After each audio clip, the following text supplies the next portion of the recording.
This is Andy with QualityStocks. Today is Wednesday, August 25th, 2010, and today I want to take a look at LECG Corp. This is a NASDAQ Global Select stock, trades under the ticker XPRT.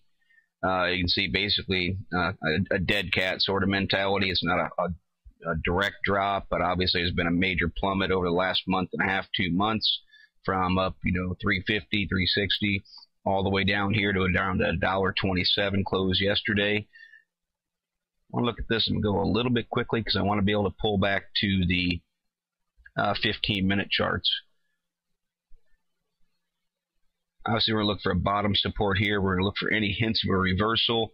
Typically, you're not going to get a whole lot from the indicators on a rapid drop like this. So you're going to use things like histogram divergence towards zero, telling you it's trending, it's still oscillating, but it's getting closer all the time. Now we're looking for another cross of the signal line, as it's just going to try and break back above zero. Overall, you're going to hope for a total swing in the MACD and start to trend upward on a little bit longer level. Quite a big pinch in effect. PPO is not super deep at negative 16. But the ADX is definitely pretty high. We're going to look for this to lose some serious momentum and start to trend down. So we look for this ADX to flatten, and we're going to look for the continuation of the curls of the positive and negative DIs. Money flows are in a nice position, all starting to turn up. Slight little uptrend recently, all relatively still close together. So that's actually a pretty nice position of the MFIs. Over this time, now we're seeing the accumulation distribution starting to flatten out a little bit, still downtrending, but nowhere near matching the angle of the steep drop. Same with shake and money flow. We're starting to see a little bit of an uptrend. Granted, it hasn't making a turn yet, so I can't really call this a valley to put a point on it, but we're putting across the point that's trying to trend upward. CCI about ready to come out of oversold territory. A lot of bottom feeders look for that break at negative 100, and that's when they start to put it on radar. Full still was definitely bottomed right now at a very low level, 1.96. So we're going to look for a turn here and bounce off the bottom. Trick's not going to get much from, because this is a, it's running with the downtrend pretty heavily. The separation's getting pretty big. We're going to look for this, it's about in this sort of position right in through here now. So we'll look for this to gradually start to turn. And hopefully in the long term, you're going to see this trick start to trend back up. It's getting pretty low right now, getting near negative 2. RSI is getting a little bit of an uptrend to it. On the 7, the short term, coming out of massively oversold. This little bounce right here helped that out. So now we're going to look for this to hold. Bottom support right there at 125. So I want to flip over. This is a 15-minute chart, 10-day.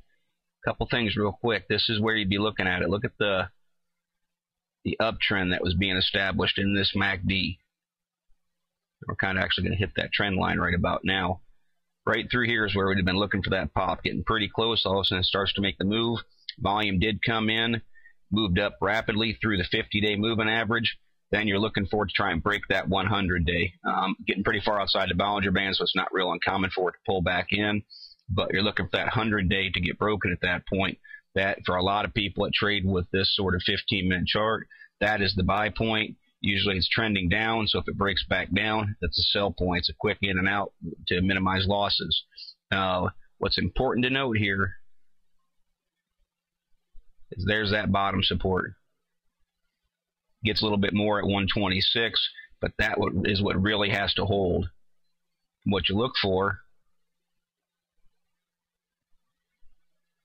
is that 132 area. There's going to be some resistance right here at $1.30 as well. See as it ran through there, right in through this $1.29, $1.30 area. Is going to be the first area of resistance it has to get through. Second area, that's going to put, if it breaks that, it's breaking through the 100-day. Then we're going to look for this a little bit more substantial because of this base it tried to form. We'll be looking for this area to fall right there, about $1.32. If it can do that, then this is going to go up and try and test this 200-day, which is definitely into serious short-term bull chart territory. You see that breakdown yesterday right at the end of the day. put some ugly twists to things. The PPO started coming down pretty quick.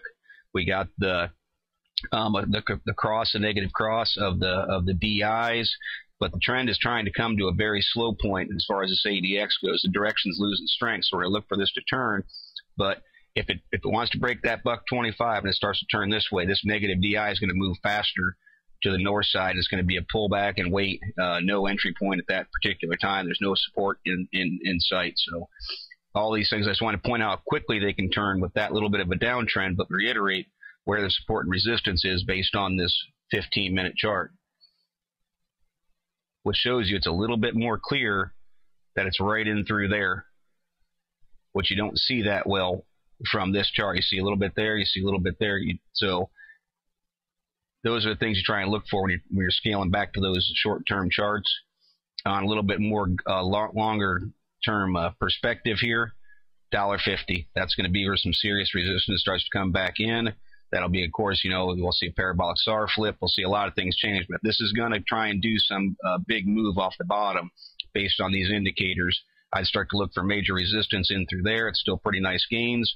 We're going to look for volume, try and pick up. It's about 100,000 right now. It's about average. I'd say this probably trades, right around 100, 120,000 on a normal level.